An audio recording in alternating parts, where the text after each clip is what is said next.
91년 9월 15일 날 큰 교통사고가 나가지고 아들이 일주일 만에 죽고 딸이 9개월 만에 죽었어요. 와, 36살까지 내가 뭐하고 살았냐 싶은 거예요. 인생 다시 살아야 되겠다. 딱 하나 내가 하고 싶은 이야기는 30, 40대 여러분들이 어떻게 살 거냐에 대한 고민을 정확하게 하셔야 돼요. 뭐 까무러치기 아니면 죽긴데 그렇게 도전을 하든지 다시 시작하면 된다.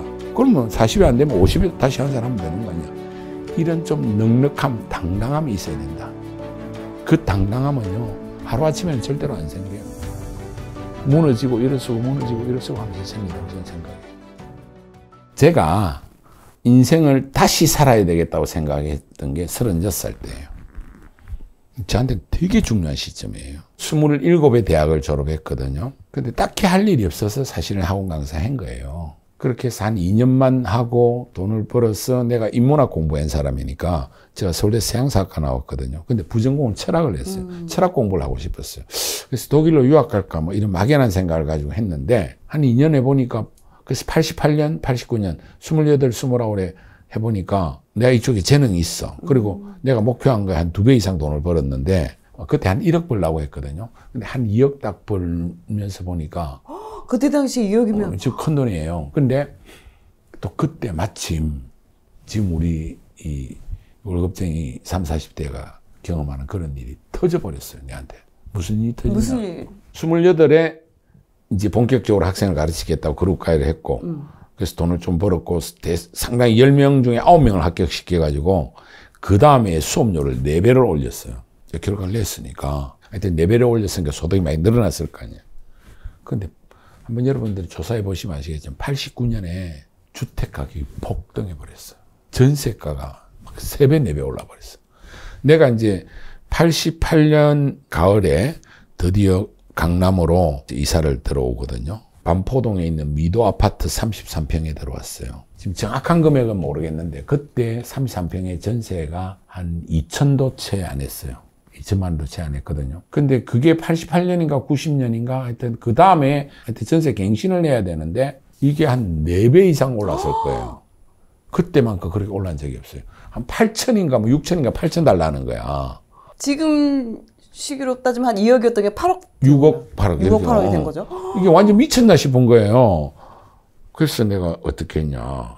난 돈을 훨씬 더 벌고 있는데 와이프한테 집을 조금 줄이자. 그래서 꼭 반포 미도 아파트 뒤에 가면 2차가 있는데 그게 24평인가 뭐 하여튼 그런 거예요. 근데 방이 좀 작은데 3개예요, 그게요. 그걸 옮겨갔어요.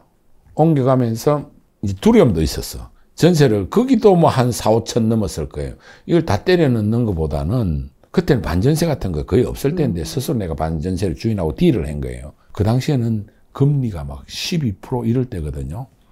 그런데 주인하고 딜을 해가지고 나머지 2천만 원이라 치죠. 정확하게 내 기억이 안 나는데 그러면 요거에 대해서 연 10%를 좀 해주십시오. 월세를 내겠습니다. 네, 연 10%에 해당하는 월세를 내겠다. 그러니까 주인이 오케이 그러더라고. 그러면 제가 이번에 1년치를 한꺼번에 낼 테니까 또 좀 할인해 달라니까 오케이 해주더라고. 그래서 그게 정확한 금액이 기억 안 나는데 그래서 2천만 원 보증금에 1년치 월세를 선지급하고 이자 계산해서 할인받고 이제 저는 그 사이에 돈을 한 2억 가까이 벌었다 그랬잖아요. 나머지 돈을 이렇게 활용하는 게 아니겠다. 뭘 하는 게 좋을까? 이거를 이 집에 다 넣어 놓는 것보다는 이걸 활용해서 내가 잘할 수 있는 걸 해보자 하니까 독서실을 하면 될 것 같아. 아, 그룹 과외를 하시는 중에 네, 독서실을 같이 운영을 하신 네. 거예요? 독서실은 학생들이 와서 공부하는 거를 총무가 잘 관리하는 시스템을 유지해 좋은 총무를 뽑으면 되고 새벽 2시에 샤타를 내리잖아요. 독서실이 예전에. 그러니까 그전에는 내가 갈 수 있단 말이야. 밤 11시, 12시쯤에 독서실에 가서 2시까지 애들 좀 관리도 해주고 그리고 공부에 대해서도 상담도 해주고 그 다음에 이제 총무하고도 돌아가는 파악도 쫙 하고 하면서 독서실을 했는데 한 개 운영하니까 1년에 투자 금액의 거의 2배를 뽑았어요. 근데 그 2배를 뽑은 또 비법이 있어요.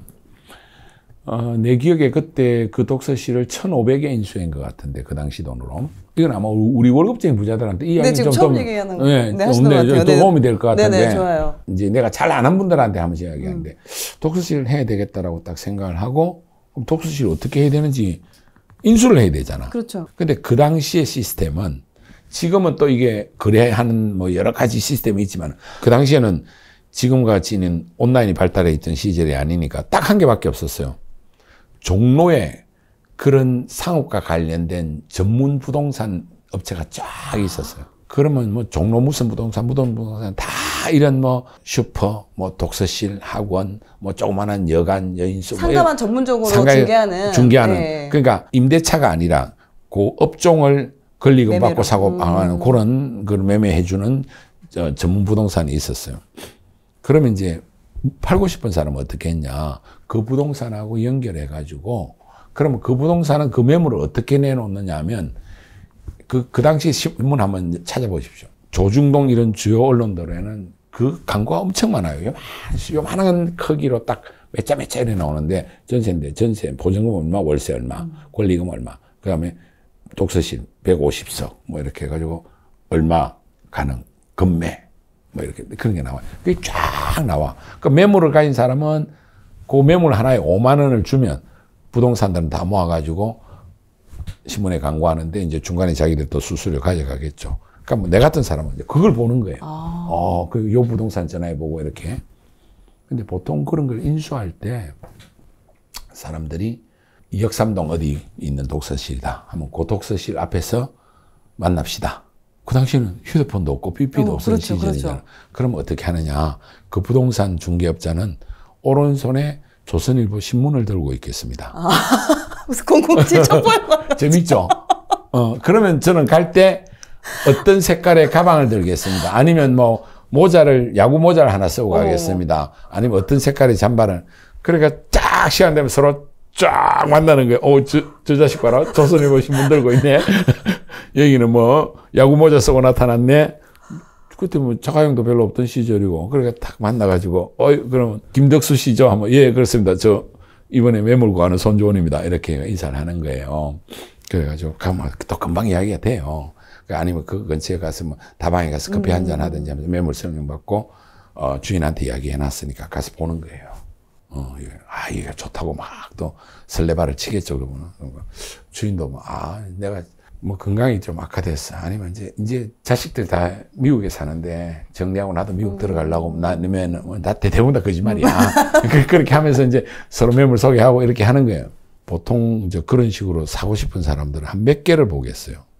일반적으로는 특히나 보는 것도 어려우니까 많이 안 볼 것 같아요. 그렇죠. 한두 개나 볼까? 한두 개? 그 정도 보겠죠. 한 4-5개 이렇게 보고. 왜냐면 이제 비교를. 실제로 지금도 저도 신혼집을 고를 때 정말 한두 개만 보고 샀었거든요.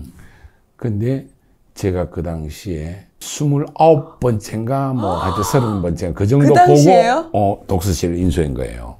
그래서 이제 그때 이 몇 개 다른 업체도 있지만 저하고 가장 많이 강남 일대 뭐 다른 또 지역까지 보러 다니면서 그 종로 무슨 부동산인데 내 지금 그 부동산 이름이 기억이 안 나는데 제일 내하고 가장 만난 사람이 김덕수라는 사람이에요. 나이도 내보다 조금 많았어. 내 인생에서 이 사람 꼭 보고 싶어. 내하고 사연이 많아. 그래서 이 사람이 이제 소개해주고 또 내가 요게 문제고 요 좀 여기 가격이 좀 낮아야 되겠는데 이 독서실은 좀 시설이 낡았는데 맨날 얘기하고 안 되겠고 또 보자 이렇게 한 3, 4개월 정도를 20번 넘어가기 시작할 때는 이제 만나면 야 이 새끼야 너 전화하지 마라 했잖아. 내가 꼭 산다니까요. 그 부동산 사장님께서 그럴 수 있을 것 같아요. 중개하는 네. 걔들도 건수 올려야 그렇지. 수수료의 몇 프로를 회사가 가져가고 지도 먹고 이러는데 이 새끼는 맨날 와가지고 보기만 하고 그래서 나중에 내보고 이러는 거야. 야, 너 이 새끼 서울대 나왔고 뭐 애들 가르치나 거짓말이지. 너 내하고 같은 일 하지. 네 지금 물건 빼돌리는 중이지. 이런 거. 충분히 오해할 수 있을 것 같아요. 그래서 29번째 내가 전화를 딱 했을 때 야, 이 새끼가 나와. 딱 그러더라고. 왜 그런가. 진짜 좋은 물건이니까 너 이거 안 하면 죽여버릴 거야. 이러는 거야. 내보고. 김덕수가.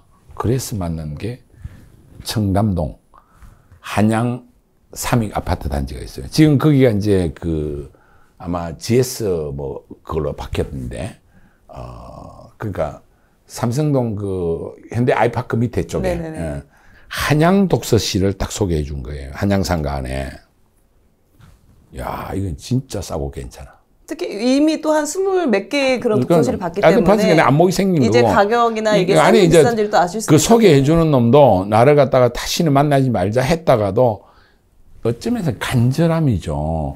그러니까 이 김덕수가 내한테 전화해가지고 너 이 새끼 이거 이번에 안 하면 죽여버릴 거야 그런 거지. 그래서 만나서 보니까 진짜 좋은 물건을 준 거예요. 150석짜리 독서실인데 보증금이 500이고 그 주인이 진짜 공직에서 번 돈을 가지고 상가 하나 사가지고 공무원 생활 마치고 독서실 하다가 연세가 이제 드셔서 진짜 이제 그만하고 싶은 거야. 건강도 그렇고. 그래서 150석짜리 독서실에 시설과 모든 권리금을 1,000만 원인가 뭐 500만 원이고 보증금이 2,000만 원인지 하여튼 1,500만 딱 주고 했는데 한 달에 평균 150 이상 남는 거예요. 그게 월급 주고 다 세 주고 하더라도 방학 때는 그보다 더 되죠. 그러니까 1년 하니까 2천 몇백만 원 남은 거잖아. 그러면 1년 만에 100% 이상 해소하고 남은 거죠. 내가 그 경험이 저한테 되게 간절한 경험 중에 하나예요. 그래서 이 경험을 가지고 또 그 뒤에 내가 독서실 또 한 개 더 사가지고 또 내 아는 지인한테 운영시키고 지금 이야기가 무슨 이야기하다 이야기가 나왔냐면 36살에 다시 살려고 생각했다 그랬잖아요. 이게 무슨 일이 있었냐면 91년 9월 15일 날 우리 집사람하고 애기 둘하고 이제 택시 타고 집으로 오다가 노량진 사육신 그 묘 근처 지금 그게 앞에 메가스타디 타워가 있어요. 그 근처에서 큰 교통사고가 나가지고 아들이 일주일 만에 죽고 딸이 9개월 만에 죽었어요. 갑자기 31살, 32살에 아들, 딸 다 잃어버린 거죠. 거의 이게 페인 모드로 갈 수밖에 없는 거잖아요. 근데 그때 하여튼 둘째 죽었을 때 새벽 4시 반 정도, 4시 정도에 죽었는데 아침에 일찍 충북 청원에 있는 공우묘지 갖다 먹고 오후 3시 정도 돼서 피곤해서 좀 자야 되겠어. 좀 자고 일어나서 딱 생각드는 게 수업해야 되겠다. 이제 저녁 10시부터 그냥 수업한 거예요. 그렇게 해서 내가 강의 놓을 때까지 일주일에 60시간씩 거의 수업을 했어요. 그때는 특히 막 6, 70시간씩 그냥 수업하는 게 왜? 살아남기 위해서. 자식 기억에서 지우기 위해서. 안 그러면 계속 그 생각이 나니까. 그 드립덕 강의하다가 이제 93년 연말에 다시 첫째가 태어나고 96년 1월에 둘째가 태어났어요. 둘째 태어나고 조금 안정이 되고 생각해 보니까 와, 36살까지 내가 뭐하고 살았냐 싶은 거예요, 인생이. 36살 때 인생 다시 살아야 되겠다. 그래서 저는 37살에 저 나이가 1살 됐어요. 그러니까 지금 제가 실제 나이가 그러니까 한 26, 7 정도밖에 안 돼요. 전 그렇게 생각해요. 그리고 또 최근에는 야, 이게 또 다시 살아야 되냐? 계속 고민하고 있어요. 다시 한 살을 만들어야 될까? 물론 직장 생활하고 빡빡하게 살면서 언제 이럴 수 있냐 하겠지만은 저는 우리 인생은 언제든지 한 살로 리셋할 수 있어야 된다고 저는 생각해요.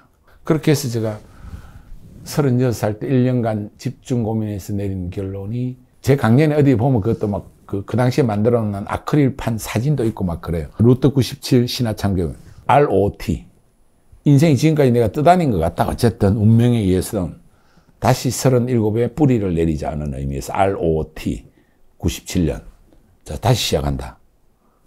신화창조의 원년으로 삼겠다.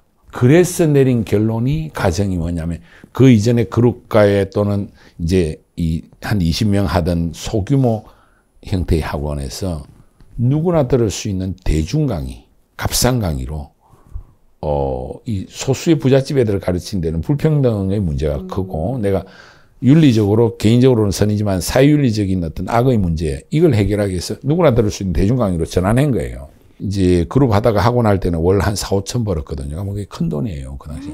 지금으로 하면 뭐 한 1억 몇천 정도 되는 돈이니까. 근데 그걸 딱 던지고 대중 강의 딱 들어가니까 아무도 나를 모르잖아요. 그쵸. 아직 알려지지 않았으니까. 그래서 첫 달 제가 32만 원 벌었어요.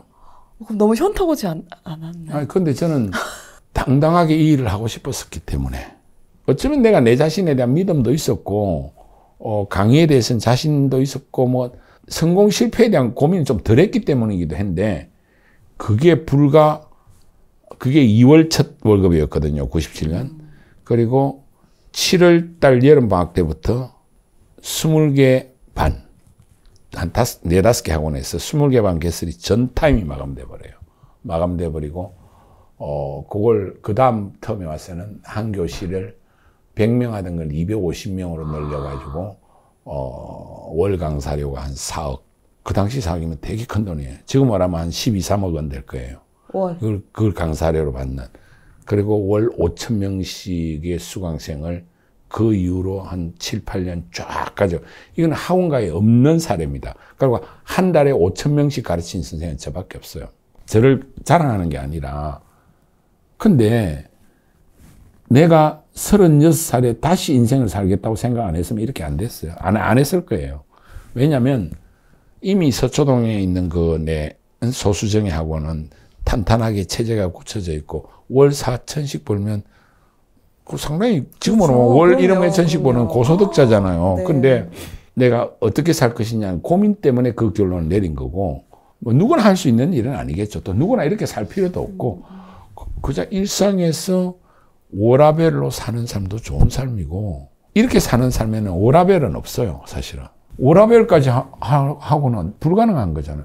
일주일에 60시간씩 수업을 한다라는 거는 지금 총 노동 시간이면 50몇 시간 넘어간다고 난리를 치는데 강의 시간만 60시간이에요. 이동 시간, 교재, 연구 이런 거 다 빼고 내가 네트로 학생 앞에서 강의로 떠드는 것만 60시간이에요. 그러면 실제로 노동 시간은 주당 적어도 100시간 정도는 넘어가요. 그럼 일주일이 한번 계산을 한번 해보자. 24시간에 7 하면 일주일 7이죠. 4, 7, 28, 2. 168시간. 168시간이잖아요.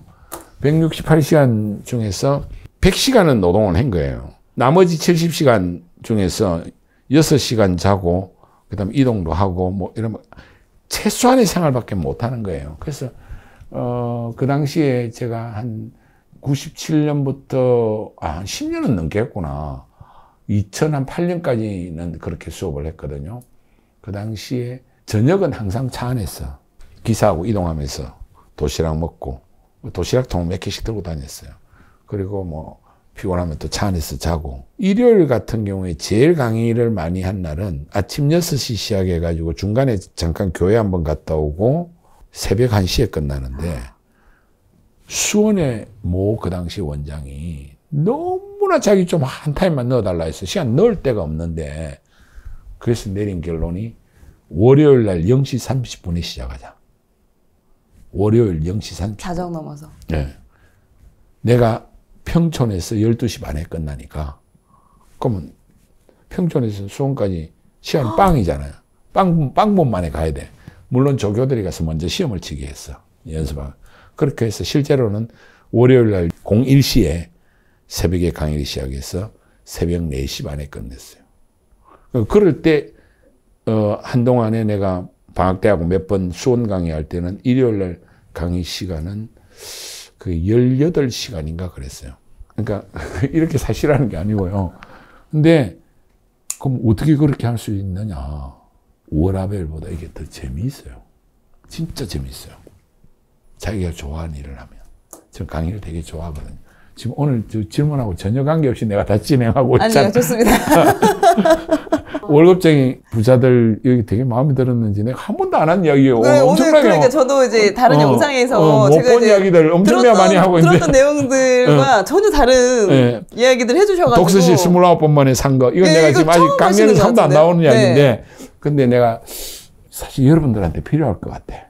맞아요, 맞아요. 또 월부 시청자분들은 30, 40대인 분들 대부분 이제 보고 계시는데 이 30, 40대를 좀 후회 없이 잘 살고 싶은 분들한테 좀 기억했으면 하는 그런 한 가지가 있다면 어떤 게 있을까요? 저는 특히 36에서 37 넘어올 때 내가 운명적으로 이제 뭐 자식도 죽고 뭐 여러 가지 이러면서 그렇게 살은 면도 있지만은 36에서 37 넘어오는 그 과정에 인생을 다시 리셋하겠다고 한 큰 이유 중에 하나가 좀 거창하게 이야기하면 철학적 고민이에요. 어떻게 살 것인가. 이게 뭐냐면 한 사람은 자기가 알고 있는 삶에 대한 지식, 지성, 지혜의 수준만큼 산다라고 저는 보거든요. 20대 때도 헤매고 그래서 딱 2년만 하려고 하다가 어떻게 물렸어. 그러다가 갑자기 막 자식도 죽고 이거 운명처럼 하게 되는 이 과정에서 내 자신의 어떤 그 삶의 신세 한탄도 있었지만은 그 실제로 초창기 학원이 뭐 경인학원, 그 다음에 한길학원 이랬는데 그 학원 할 때 늘 떠나지 않는 중요한 고민 중에 하나가 뭐냐면 내가 이 학생들한테 정말 목숨을 다 바쳐서 강의를 하는데 그리고 충분한 대가를 받고 개인적으로는 아주 선한 행동을 하고 있는 거죠. 내가 손 선생님이 학생이라면 나는 최선을 다해서 가르치고 이 학생은 자기 부모로부터 저한테 수업료를 내니까 서로 윈윈 선이죠. 그런데 이렇게 되면 이 학생은 성적이 분명히 올라가요. 되게 또 못한 애들을 가르쳤기 때문에 내려갈 데가 없는 애들이야. 그럼 쫙 올라가면 일렬로 줄 세우기에 입시 구조에서 누군가는 얘 때문에 밑으로 떨어지잖아. 그렇죠. 얘는 좋은 부모에서 충분한 수업료를 낼 수 있는 조건이 되는 거고 떨어진 애는 자기도 모르는 사이에 얘가 올라가면 지금 떨어진 거잖아. 지금 내가 하고 있는 이 행위는 사회윤리적으로 볼 때, 사회 구조적으로 볼 때 사회적 불평등을 심화시키는 거잖아요. 그래서 어떤 행위 자체가 개인윤리적으로는 선이지만은 사회윤리적으로 악이 되는 경우들이 있거든요. 이 현대사회가 안고 있는 가장 큰 윤리적 문제, 이걸 해결을 해야 돼. 이제 이 부분에 대해서는 뭐 제가 대학 다닐 때 나인 올더 니보의 도덕적 인간과 비도덕적 사회라는 그 책에서 많은 고민을 했던 거예요.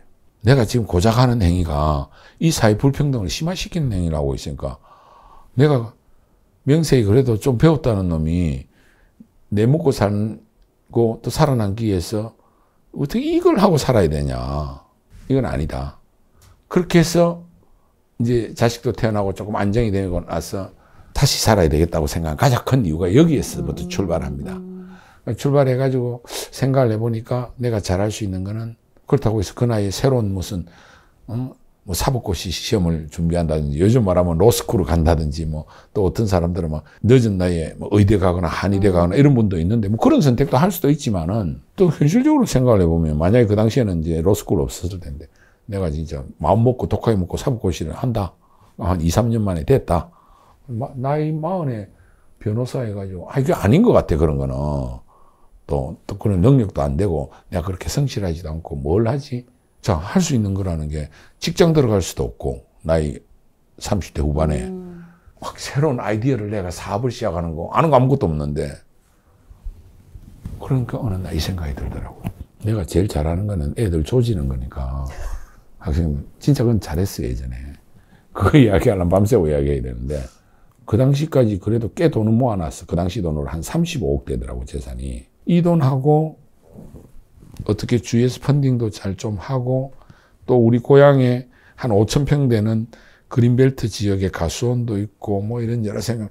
내가 사립학교를 하나 만들면 고등학교를 만들면 진짜 명문 고등학교를 만들겠는데 뭐 이런 생각이 드는 거예요.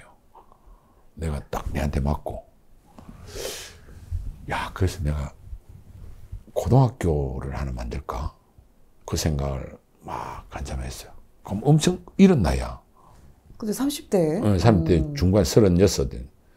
근데 어느 날 내한테 딱 어떤 각성이 오는데 이건 아니야. 내가 정말로 하고 싶은 게 우리나라 공교육에 헌신하고 좋은 고등학교를 만들어서 애들 잘 양성하겠다는 게 아니었어. 그런 마음이 든 것의 바탕은 36살까지 얻지 못했던 사회적 지위 명예.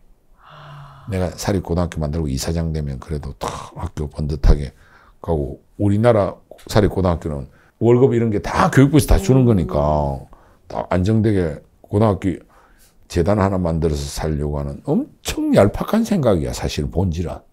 젊은 놈이 37도 되기 전에 이게 사실 꽤 타락했다는 생각이 들더라고 그 당시에. 그래서 그 생각이 들어서 내가 엄청 울었어요. 이건 진짜 내가 교육에 대한 게 아니다. 이건 진짜 솔직하게 내 자신한테 물어보니까 명예를 얻기 위한 수작에 불과하다. 그러면 니는 뭐 할 건데? 제일 잘할 수 있는 건 강의야. 그러면 그런 부잣집 애들을 가르치는 게 아니라 한국의 사교육은 하나의 현실이니까 누구나 들을 수 있는 값싼 장소에 가서 강의하면 되잖아. 그 당시에 값싼 강의들이 정규 입시학원이에요. 지금은 입시가 신고지면 그 당시에는 허가제라서 서울 시내에 단과학원이 한 6개밖에 없었어요. 대입까지 해서 인간한 학원이 한 20개밖에 없고 나머지는 보습이고 보습은 또 다른 인가고 거기 대형 학원에 가서 강의를 시작해야 되겠다라고 결단을 한 거예요. 그 대형 학원에 가서 이력서를 내면 번번이 했잖아요. 다 인맥으로 들어가고 카르텔이 형성돼 있어요.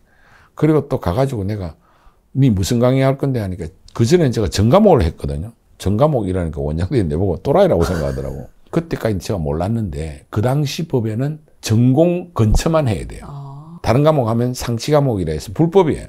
난 그 앞에 계속 불법한 거야. 조금 친절한 원장님은 내보고 너가 할 수 있는 거는 사회 과목밖에 못해. 합법적으로. 아니 입시판에서 사회 과목이 무슨 돈이 안 되잖아요. 수학이나 영어를 해야 되는데 난 주로 그걸 강의했는데 인생 새로 살겠다 생각했는데 이게 완전히 조진 거야. 망친 거야. 기존에 거 적고 이거 하려는데. 그렇죠. 그런데 생각을 바꾸면 답이 나와요. 그럼 보통은 하면 다시 일로 돌아가는 건 언제든가 가능하니까. 네. 아직 애들도 있고 학부모 시장이 있으니까. 그럴 것 같은데. 근데 개인윤리적으로 선이지만 사회윤리적인 악언을 계속할 수는 없다. 그래서 이쪽으로 전환 대신 합법적으로 하자. 이제부터는 사회만 하겠다고 선택하고 생각을 바꾼 거예요. 사회 중에 내가 전공이 역사니까 역사만 하는 게 아니라 사회 모든 과목을 하나로 묶어서 하자. 통합사회라는 패러다임을 바꿔버린 거예요. 그 당시에는 사탐이 4개가 이 수능에서 다 해야 되거든요. 그래서 역사 선생님 한 분, 정치 경제 선생님 한 분, 지리 쪽에 한 분, 윤리 쪽에 한 분, 이렇게 4분이 연합 강의를. 지금도 예전에 그렇게 다 했어요. 근데 이거 내 혼자 하겠다. 그리고 과목의 경계를 허물어서 이게 정치 경제도 나오고 윤리에도 나오고 이런 내용들이 있어요. 그건 하나를 묶어서 강의하는 거예요. 예를 들어서 동해의 석호라는 개념을 설명할 때 경포대가 석호거든요.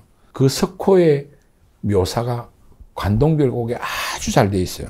진짜로 잘 돼 있거든요. 정철이 이제 금강산에서 쭉 산중을 미양보라 동해로 가자스라. 그럼 이제 동해 바닷가로 가요. 이제 그러면서 정철이 이제 벌써 술이 한 잔 돼가지고 치안 신선 빚기 싫어 바다할 곁에 두고 해당하로 들어가니 백구야 나디 마라 내버진 줄 어디야나 하는 부분이 나오거든요. 정철이 이제 술이 한 잔 그 기대해가지고 말을 타고 경포호 쪽으로 가다가 바다를 곁에 두고 다시 반대로 백을 해요. 해당하로 들어가니 그 해당하가 사구예요. 지리로 가면 바닷바람이 불어와서 퇴적된 그 지형이거든요. 해당하로 들어가니 백구야 나지 마라. 거기 이제 갈매기들이 내버신 줄 어찌하나 하면서 무라일체 이야기가 착 나와요. 이게 첫 번째 나와. 관동별곡에서 금강산에서 동해 바닷가로 딱 가는 첫 번째 그게 나오거든요. 이제 이런 부분을 지리 교재도 그대로 넣어가지고 석호가 이렇게 형성됐고 그 다음에 모래 바람이 불어오면 그 뒤쪽에는 사구가 형성되고 그 사구에는 해당하나 이런 것들이 많이 있다. 이 관동별곡이 잘 나오잖아. 수업 시간에 그렇게 강의해봐요. 진짜 공부 잘하는 애들은 그냥 한 방에 가요. 여기 지리 수업에서는 들어보지 못한 거를 근데 그게 그 다음에 수능에 나와버렸어. 그러니까 이건 그냥 폭탄이 터지는 거야. 그래서 그때 손사탐. 이런 선생은 대한민국에 딱 한 명 있다. 그 당시에 서울과학고, 한성과학고, 대원외고, 한영외고 제일 A급 학교 애들이 그냥 60~70%씩 제 강의로 쏟아진 거예요. 근데 그게 왜 가능했느냐. 앞에 10년 동안 진짜 못하는 애들 가르치면서 전과목을 내가 막 계속 가르쳤기 때문에 지금도 외우고 있잖아. 설명을 쫙 해내면 이건 차원이 다른 강의거든요. 이거 듣는 분 중에서 제 강의 들은 분이 있을 거예요. 아, 그 당시에 그렇게 수업했어. 그러니까 이게 그냥 그림으로 확 와닿고 장면으로 와닿고 지리 수업을 하다가 문학으로 갔다가 막 이런 것들의 그 유기적인 일체감 이런 것들이 가능해졌던 거죠. 그래서 내 살고 싶은 대로 다시 대전환을 한 거고 값싼 강의로 전환한 거죠. 30, 40대 여러분들이 결국 딱 하나 내가 하고 싶은 이야기는 어떻게 살 거냐에 대한 고민을 정확하게 하셔야 돼. 거기에 맞는 삶을 살는데 난 그런 거 필요 없고 워라벨에 딱딱 정해진 따박따박 그러면 그렇게 사시면 돼요. 그게 행복한 거고 자기 삶이고. 그게 아니고 아, 저 새끼 미친놈 소리 들어보니까 나도 그래 언제 한번 인생 도전해야 되겠다 생각하면 뭐 까무러치기 아니면 죽긴데 그렇게 도전을 하든지. 근데 그 도전이 분명한 철학과 원칙과 이유와 내공과 이게 있을 때 하는 거다. 없다면 그 만들면 된다. 다시 시작하면 된다. 그러면 40이 안 되면 50이 다시 한 살 하면 되는 거 아니야. 이런 좀 넉넉함, 당당함이 있어야 된다. 그 당당함은요, 하루아침에는 절대로 안 생겨요. 무너지고 일어서고 무너지고 일어서고 하면서 생긴다고 저는 생각해요. 우리 자녀를 좀 그렇게 키웠으면 좋겠어. 자꾸 남하고 비교하지 말고 넌 최고고 이거다라는 걸 늘 우리 부모님이 저한테 그런 걸 너무 잘하셨어. 그래서 그런 토대가 있었고 저는 10대, 20대, 1대마다 인생에서 정말 나쁘게 말하면 완전 또라이 같은 짓을 많이 했어요. 중학교 2학년 때는 너무 공차는 걸 좋아해가 하루 14시간 30분 동안 공찬 적도 있어요. 대학 때는 너무 좌절하고 개판이 돼가 인생이 답이 안 보이고 그냥 헤매고 놀다가 딱히 할 것도 없고 맨날 당구를 쳤는데 당구 자체가 내한테 그 당시에는 그 순간은 행복이야. 왜냐하면 중독기 보면 빠져있는 순간은 그렇죠. 마음 평화 오거든요. 근데 중독은 끝나면 열패감이 오기 때문에 몰입과는 차원이 달라요. 근데 그때는 그렇게 살 수밖에 없었는지 그건 변명인데 그러다가 너무 당구하죠. 44시간 30분 동안 당구 천 적이 있어요. 그러면 이틀이잖아요. 네네. 말이 되냐 하지만은 정은할 당구장 주인도 있어요. 근데 그럴 수 있는 뭔가 에너지가 있었다는 거 아니야, 어떤 면에서. 그렇죠. 네. 그런 각 시기마다 어떤 그런 경험들. 그러다 보니까 제가 강의도 22시간 30분 한 적이 있거든요. 그 추석 날인가 추석 날 다음 날 처음으로 야, 우리 추석 때 한번 강의하자. 제일 어려워하는 국사를 우리 한 방에 끝내자. 그게 97년인가 98년 거점인데 국사 죽이고 나도 죽자라는 제목으로 딱 100명 데리고 한 적이 있는데 그런 어떤 이렇게 하면 여러분 저 새끼는 좀 이상한 놈이네 이렇게 하실 수도 있는데 그렇게 이상하진 않아요. 여러분들 속에도 그런 에너지 있을 수 있고 아니 뭐 무협지 보면서 며칠 밤 세운 적도 맞아요, 있고 맞아요. 네. 주말에 넷플릭스 보면서 맞습니다. 그 드라마 정주행 뭐 12회 연속 끊기도 하잖아요. 그거하고 별 다른 거 아니에요. 어떤 면에서는 30, 40대 여러분들 딱 하고 싶은 이야기. 어떻게 살 것인가? 나로 살 것이다.